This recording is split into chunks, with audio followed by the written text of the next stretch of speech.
예체능을 하다 보니까 공부보다는 조금 예체능 쪽에 많이 치우쳐져서 어떻게 공부를 해야 하는지도 잘 몰랐고, 그래서 예를 들어 뭐 통암기를 다 해보기도 했지만 너무 시간도 오래 걸리고 인풋 아웃풋이 다 안 되고, 그리고 공부 자체에 대한 방법을 잘 모르다 보니까 나중에는 자존감이 굉장히 많이 떨어져. 점점 이제 공부에 대한 이제 흥미가 떨어지고 맞아요. 네. 나는 못할 것 같다라는 이런 자괴감? 악순환이 계속 반복이 되죠. 네네, 그렇게 하면. 계속 포기하고. 근데 이제 이 길을 이제 가야 될 거라고 생각을 해서 이렇게 변호사님께 도움을 요청하게 되었습니다. 일단 쓰면서 외우면 안 되는 이유를 좀 말씀을 드릴게요. 쓰면서 외우면 안 되는 이유가, 물론 쓰면은 진짜 그 완벽하게 외워져요. 자, 한번 적어볼게요. 쓰면서 외우기.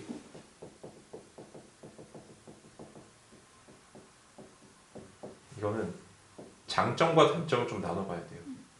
장점은 내가 이제 완벽하게 외워진다는 거예요. 근데 지금 이거를 하시는 이유는, 우리 드리머분의 생각은 이거거든요. 이게 토시 하나 안 틀리게 외워야 된다. 이렇게 생각하니까 이렇게 하시는 것 같은데, 네. 단점 뭐냐면 시간이 되게 오래 걸리고 노력도 너무 많이 걸리고 힘이 진도를 뺄 수가 없어요. 이렇게 네. 외우면은. 근데 중요한 거는 그럼 안 쓰면서 외우기. 이게 장점이 뭐냐? 장점과 단점 똑같이 볼게요. 장점은 시간적으로 일단 많이 돼요. 시간이 많다는 말은 뭐가 되냐면, 나머지 시간을 아웃풋을 하는데 쓸 수 있게 돼요. 근데 이거는 순수하게 인풋만 하는 거거든요. 외우기만 하는 거는. 그러니까 나머지 시간 활용이 일단 굉장히 장점이 되고, 단점은 내가 이거 상대적으로 얘보다 불안해요. 잘 안 외워진 것 같다. 안 쓰면 안 외워지는 것 같다. 이렇게 생각하는데, 실제 근데 되게 재밌는 거는, 대한민국에서 어느 정도 이제 난이도가 있는 시험들을 준비하시는 분들은 쓰면서 하시는 분도 없어요. 쓰면서 외우잖아요. 그러니까 이게 왜 쓰면서 외우는지를 항상 잘 봐야 되는데, 제가 지금 상담하면서 이해한 바로는 토시 하나 안 틀리게 써야 맞는다고 착각을 하고 계시기 때문에 그런 것 같은데, 원래 논술이라는 거는 뭐냐면요, 논술 시험은 대부분 이렇게 구성돼요. 설명을 드려볼게요. 제가 우리가 지금 이제 쓰는 시험이기 때문에 내가 외워야 된다고 생각하시는 것 같은데, 답안을 보면은 이렇게 답안 이제 형태를 한번 볼게요. 뭐 1 뭐뭐뭐, 2 뭐뭐뭐, 서론 본론 결론 뭐 이런 식으로 쓰면은 이렇게 쭉 돼 있고, 우리 드리머분이 생각할 때는 이거 전체를 다 외워서 쓴다고 지금 생각하는 거잖아요. 그죠? 네, 거 나오는 문제의 이론의 어떤 부분을 써야 돼요. 부분을 써야 된다 이렇게. 그 부분만은 완전히 외워야 된다고 생각하시는 거죠. 네. 근데 실제 안 그런 게, 잘 보면은 이게 뭘로, 이런 문장 전체의 형태가 뭘로 구성되어 있냐면은, 가장 크게 목차가 하나 있고요. 목차.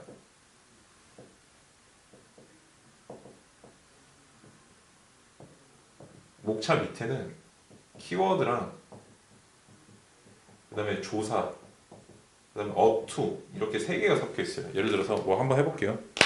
뭐 어떤 느낌으로 하면 되지? 여기서 한번 볼게요. 발달이라는 거는, 발달 심리학이란 전 생애에 걸쳐 인간의 모든 발달적 변화를 과학적으로 연구하는 학문으로서 전생의 발달 심리학이라고도 한다. 이렇게 돼 있거든요. 그러면은 그다음에 또 이제 중복 부분. 발달 심리학 이걸 외울 때 다 써서 외운다는 말씀이세요? 네. 만약에 시험에 나온다. 그럼 잘 보세요. 제가 해볼게요. 그러면 지금 발달 심리학 이렇게 돼 있는데, 전 생애에 걸쳐 인간의 모든 발달적 변화를 과학적으로 연구하는 학문으로서 전생의 발달 심리학이다. 앞에 목차가 발달 심리학이거든요. 일단 조사를 모두 머릿속에서 지워보세요. 발달적 변화를, 발달적 변화를 없애고 과학적으로 뭐 하는 학문, 전생의 발달 심리학이다. 여기가 조사를 없애고 단어만 머릿속에 떠올리면은 혹시 중복되는 말이 없어요? 전생에. 전생에 걸쳐 인간의 모든 발달적 변화를 과학적으로 연구하는 학문이다. 학문이란 말이 심리학 학문은 없어지거든요. 그다음 전생의 발달 심리학이다. 이게 전생이 겹치잖아요. 인간의 모든 발달적 변화니까, 우리는 지금 심리학이라는 게 사람 심리학이지 무슨 곰 심리학이라든지 호랭이 심리학이 아닐 거 아니에요. 그죠? 그러니까 그것도 이제 인간도 필요 없고, 그다음 모든 발달적 변화를 과학적으로 연구하는 학문이다. 제가 생각할 때 이 문장은 전체가 다 겹치기 때문에 발달 심리학 똑같이 나오잖아요. 그죠? 여기서는 전생에만 외우면 될 것 같고, 그 다음에 모든 발달적 변화 요것만 키워드만 외울 것 같아요. 중복이 안 되잖아요 그게. 그래서 머릿속에는 뭐만 외우는 거냐면 이렇게 외우는 거예요. 발달 심리학이면 발달 심리학 이게 뭐냐면은 이거를 암기하고 요것만 암기를 하세요. 이거는 안 써도 암기가 되잖아요. 그죠? 굳이 안 써도 요거 암기하면 얘가 뭐가 돼주냐면 나의 트리거가 돼줄 거예요. 사고의 방아쇠. 얘를 생각하면 나는 무슨 말이 떠오르게끔 연습을 하는 거예요. 자꾸. 그럼 여기서 아까 제가 뭘 했냐면은 모든 생애 이 말을 외웠었고 그죠? 발달적 변화 이 두 가지 키워드를 외웠거든요. 그럼 여기서 요거까지만 딱 요 세 개를 외우는 거예요. 발달 심리학이란 이렇게 하면 내가 머릿속으로 떠오르는 연습을 자꾸 하는 거예요. 그 글을 생각하면서 모든 전생에 걸쳐 모든 발달적 변화. 그러니까 발달적이라는 말도 생각해 보니까 겹치잖아요. 그러니까 변화 모든 생의 발달적 변화. 아니면 이제 또 줄이면 그러니까 머릿속으로 계속 이 훈련을 해주면은 말이 뭘로 바뀌냐면 전생의 변화 이렇게 나와요. 발달 심리학이라는 내가 그 방아쇠를 당기면 전생애랑 변화가 나온다 이렇게 계속 이렇게 되뇌어 주면은 이후부터는 뭐냐면은 이 키워드를 갖고 조합해서 글을 쓰는 거예요. 글을 쓴다고 해볼게요 제가. 그러니까 이건 사람의 어투에 보세요. 지금 그래서 우리가 키워드를 일단 추력 조사를 해서 키워드를 남겼고 그다음 어투가 마지막에 쓰는 거고 중복 부분을 지우면 되는데 이렇게 날리고 이렇게 남기면 되는데 키워드를 내가 어투를 가지고 뻥튀기를 하는 거예요. 제가 해볼게요. 발달 심리학이란 한 인간의 전 생애에 걸친 발달적 변화를 과학적 방법으로 연구하는 방법으로서 이를 전 생애에 걸친 발달 심리학이라고 한다. 그러니까 대충 말이 되잖아요. 이런 식으로 외우는 거예요. 왜냐하면 기억이라는 거는 100%를 내가 요구하는 게 아니라 이런 암기를 요구하는 게 아니라 재현해내는 거거든요. 재현. 내가 어떤 사람을 보면은 연기하는 사람들 보면은 저 사람 연기 되게 잘한다. 뭐 예를 들어서 실제 옛날에 실존 인물을 누가 배우를 연기를 했다고 쳐볼게요. 우리는 근데 그 사람을 몰라요. 모르지만 그 사람을 보고 그 추측 상상을 할 수 있는 거잖아요. 근데 진짜로 그것과 맞는지 안 맞는지를 보는 게 아니에요.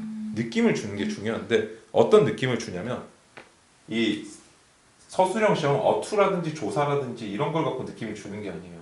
전체 구성. 그러니까 가장 중요한 거는 서론과 그 다음에 본론, 결론의 형태를 갖추고 있는지가 가장 중요해요. 모든 글은 여기에 해당하는 거 어차피 크게 틀리는 게 없거든요. 그 후에는 키워드예요. 이 키워드를 얼마만큼 써줄 수 있는 건데 이거를 쉽게 외우는 방법은 내가 기존에 뽑아놓은 이 키워드 있죠. 하나의 키워드를 가지고 계속 연상돼서 떠오르는 말을 찾아내는 거거든요. 이걸 다 쓸 필요가 없는 거예요. 그래서 한번 해볼게요. 발달 심리학이 뭐예요? 그러니까 우리가 외운 게 전생에 그 다음에 변화예요. 한번 설명해보세요. 발달 심리학이 뭐예요? 이 키워드를 써서 해보세요. 이거 보면서 해도 돼요. 전생의 변화. 발달 심리학이란 인간이 살아가는 전 생애에서 네. 발달적 변화가 과학적인 증거로 나타나는 게 발달 심리학. 좋아요. 거기서 조금 더 문장을 늘려볼게요. 보세요. 발달 심리학이란 뭐예요? 물어보면은 더 길게 쓰는 방법은 발달 심리학이란 이렇게 말을 또 붙여주는 거예요. 앞에. 뭔지 아시겠죠? 이런 중복 부분을 늘리고 그다음 말을 제가 화려하게 한번 해볼게요. 발달 심리학의 개념 정의에 대해서 설명드리자면 이렇게 해도 되고 발달 심리학의 개념이란 뭐라 정의되고 있습니다. 또는 학계에서 일반적으로 통용되어 있는 바입니다. 이런 것들을 외우는 게 아니에요. 나의 어투거든요. 뭔지 아시겠죠? 이런 것들은 내가 좋은 답안과 좋은 글을 읽다 보면 자연스럽게 느는 부분이에요. 그래서 내가 시간이 지나면서 자연스럽게 향상되는 부분이랑 그 다음에 의식적으로 암기해야 하는 부분을 가려야 돼요. 근데 지금은 두 개를 가리지 않고 토시 하나 안 틀리고 다 외웠다는 거잖아요. 근데 실제 여기서 내가 보면 방금 외웠던 건 나중에 답안 같은 걸 표시해 보면은 집에 가서 분석해 보면 키워드 한 3개밖에 없어요. 이런 식으로. 이 한 문단마다 한 2-3개?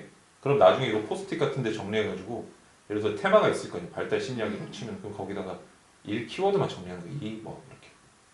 진짜 이게 써서 외우는 거죠. 요거는 쓰면서 외워지니까. 이렇게 해서 쓰면서 외우는 거 언제 하는 거냐면 우리가 영어 단어 쓸 때 한자나 영단어나 한자는 쓰면서 외우잖아요. 왜 그러냐면 단위가 작잖아요. 걔만 딱 쓰면 외워지니까. 그래서 쓰면서 외우는 건 이때만 쓰는 방식이에요. 진짜 양이 작을 때. 그냥 머릿속으로 내가 외울 걸 추려내고 써야 돼요. 지금은 머릿속으로 내가 뭐를 외워야 되고 뭐는 안 외워도 되는지를 구별을 안 하고 다 써서 외우니까 시간도 너무 오래 걸리고 괴로운 거예요. 그게. 이거 하실 수 있겠어요? 근데 이거는 내가 그냥 지금 봐서 바로 키워드를 쓸 수 있는 게 아니에요. 그 강사 선생님들이 써주신 모범 답안 있죠. 그걸 보고 내가 키워드만 평가문으로 칠해보면 돼요. 그리고 어떻게 하냐면 거기서 키워드를 칠했어요. 정리를 왼쪽에다 살짝 해요. 쓰면서 하는 거 좋아하시니까. 그 다음에 그 쓴 걸 보고 내가 말이 되는지 계속 테스트 해보는 거예요. 말로 표현할 수 있는지. 사람은 말로 표현할 수 있으면 그거를 글로도 쓸 수가 있어요. 똑같아요 이거는. 대신에 내가 화려하게 말하겠다는 생각을 하지 마시고 그냥 말로 이게 최소한도 의미 단위가 맞는지 이런 연습을 해주시는 거예요. 그렇게 해주시면 돼요. 이게 다 쓰는 게 아니에요. 쓰면은 왜 쓰면 안 되는지 아시겠죠? 네. 효율이 너무 네, 떨어져요. 이렇게. 맞아요. 내가 외울 거 안 외울 거 그다음에 조사까지 외우고 있다니까 내가 이 사람이 어투를 외우게 돼요. 어투를. 저는 이제 글 쓰는 게 되게 좀 약간 저 되게 어렵게 쓰거든요. 제 글 쓰는 방식이. 제가 좋아하는 이제 글이 교수님 글이 굉장히 어렵고 좀 법학인데도 시적으로 쓰시는 분이 있어요. 제가 그분 책을 너무 많이 읽다 보니까 어투가 따라하게 됐지만 처음부터 그걸 외우려고 한 거 아니거든요. 시험은 키워드를 쓰는 거예요. 지금 그래서 조금 오해하고 계신 부분이 있어서 저 같으면 이것도 그래서 어떤 식으로 진짜 외우고 싶다 어떤 식으로 외울 것 같냐면 발달이란 수정부터 마감 때까지 이렇게 외울 것 같아요. 그다음 양상과 과정 정도 조금 더 외우고 나중에 익숙해지면 얘는 안 외우면 되겠죠. 이런 식으로 저는 줄여나가는 거예요. 줄여나가는 거. 그래서 발달 심리학 전생의 과학적 그다음에 발달적 변화 이런 식으로 외워주는 거죠. 왜냐면 다 겹치니까 말들이 다. 아시겠죠? 이렇게 좀 해주세요. 다 쓰지 마세요. 그러니까 처음부터 쓰지 말고 그러니까 결국에 쓰긴 쓰겠죠. 포스트잇에 적으면은. 근데 진짜 쓸 부분 줄이시는 거예요. 머릿속으로 정제를 하고 쓰는 거. 포스트잇 한 장 정도. 그것만 쓰는 거지. 처음부터 다 쓰면은 그럼 교과서를 필사하는 거밖에 안 돼요. 저 그렇게 했던 것 같아요. 아, 그럼 안 돼요. 너무 오래 걸리고 네, 맞아요. 너무 효율이 너무 떨어져요. 제 자신이 너무 힘들고, 너무 힘들고. 자괴감 들고 막. 그리고 되게 보면은 내가 공부가 됐다라는 착각은 드는데 맞아요. 범위가 너무 적다 보니까 불안해져요. 양이 너무 많기 때문에 이거 다 못 써요. 절대 쓰지 마세요. 조사 하나 틀리면 또 아예 기억이 안 난다거나 그거는 이런 부작용이 나타나요. 잘못돼요. 그게 그래서 사실 이거를 되게 쉽게 이해할 수 있는 방법은 뭐냐면 똑같은 기출을 다른 선생님이 푼 답안지 있죠. 두 개를 비교를 해보세요. 거기서 교집합만 칠해보면은 이 사람도 모범 답안이고 이 사람도 모범 답안인데 되게 느낌이 다르거든요.